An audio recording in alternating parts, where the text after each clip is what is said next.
Better? Hey, look at that.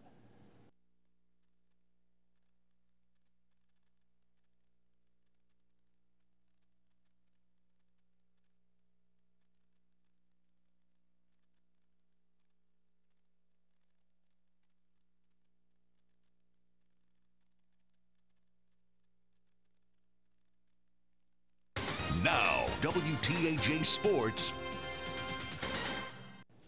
Good evening, folks. Let's talk baseball. 8 times this year, the Pittsburgh Pirates have had the chance to sweep an opponent.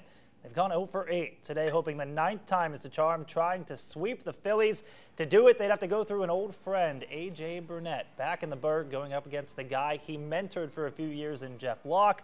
A lot of cheers for the former Bucco. As for the game, Phillies up 1-0 in the first. 2 on for Russell Martin. He knows Burnett pretty well, and it shows here, drilling a double off the wall in right. 2 runs come home, giving the Bucs a 2-1 lead. Fast forward to the 7th. It's now 3-1. Marlon Byrd, another big part of last year's Pirates playoff run. He takes Jeff Locke deep and out to left. Locke was locked in, though, tossing 8 innings, giving up just 3 hits and 1 earned run. Then in the 8th, some insurance in the form of Andrew McCutchen. Nearly clears the deck, but this one's going to bounce off a fan. Still good enough for a triple, though, for the MVP. The Pirates add a few more and do indeed break out the brooms. They sweep the Phillies with the 6-2 win. We feel pretty good right now. We've been playing good baseball, probably our last 10 series. We're aggressive. We're not afraid to make mistakes. We go out there, we enjoy it. And it's always easier when we have a pitcher that goes out there and has command and is aggressive like Jeff was today. The Bucs have now won 12 of their last 15 games, including an 8-2 homestand. They head to St. Louis next. Some injury news today, though. Clint Barmas put on the disabled list with a strained groin.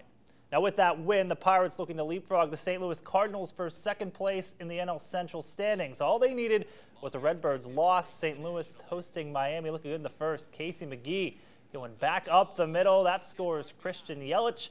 Marlins out in front, 1-0. To the 6th, Marcell Ozuna is going to send one through the hole in left. 2 more runs come in. The Marlins padding the lead up to 3.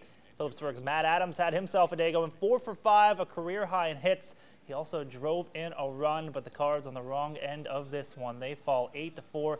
The Bucs now all alone in 2nd place in the division. As for the team, they trail the Milwaukee Brewers. They're in Cincinnati taking on the Reds today. Reds up 1. Punxsutawney's Devin Mesoraco drops one into shallow right center. That brings home a run. Todd Frazier caught being greedy at 3rd, but the damage was done. Mesoraco 3 for 4 on the day. Later in the 8th, it's a 2-1 game. 1 on for Ricky Weeks. He finds some grass in left center. Logan Schaefer coming around to tie things up at 2. Not for long, though, because in the bottom of the frame, Jay Bruce steps in and steps out. 2-run blast puts the Reds ahead for good. They top the Brew Crew 4-2. Milwaukee's division lead down to just 4.5 games over the Buccos. Let's hop across the pond to the All-England Club. Quite the battle today between Novak Djokovic and Roger Federer, number 1 and 4 in the world. Set point in the first for Djokovic, but Federer in the far court, the strong forehand, too hot to handle. He goes on to take the first set. Djokovic bounces back, though. He wins the 2nd and 3rd sets thanks to a lot of shots like that. The 4th set would go to Federer, so we're going the distance. The Joker, the big-time forehand to take control, and that would lead to this championship point. A short rally is going to end with an unforced error from Federer, and Novak Djokovic wins his 2nd Wimbledon title, denying Federer his record 8th win at the All-England Club. Lastly, let's go racing. The Coke Zero 400 at Daytona finally got going today after a rainout last night. The highlight of this race, carnage. Lap 20, Ricky Stenhouse Jr. loses control. 16 cars taken out, including Jimmy Johnson in that wreck. A restart on lap 99 doesn't go as planned. Casey Kane gets bumped, loses control. And if 16 cars look bad, take a look at this. 26 cars caught up in this mess, Kyle Busch included.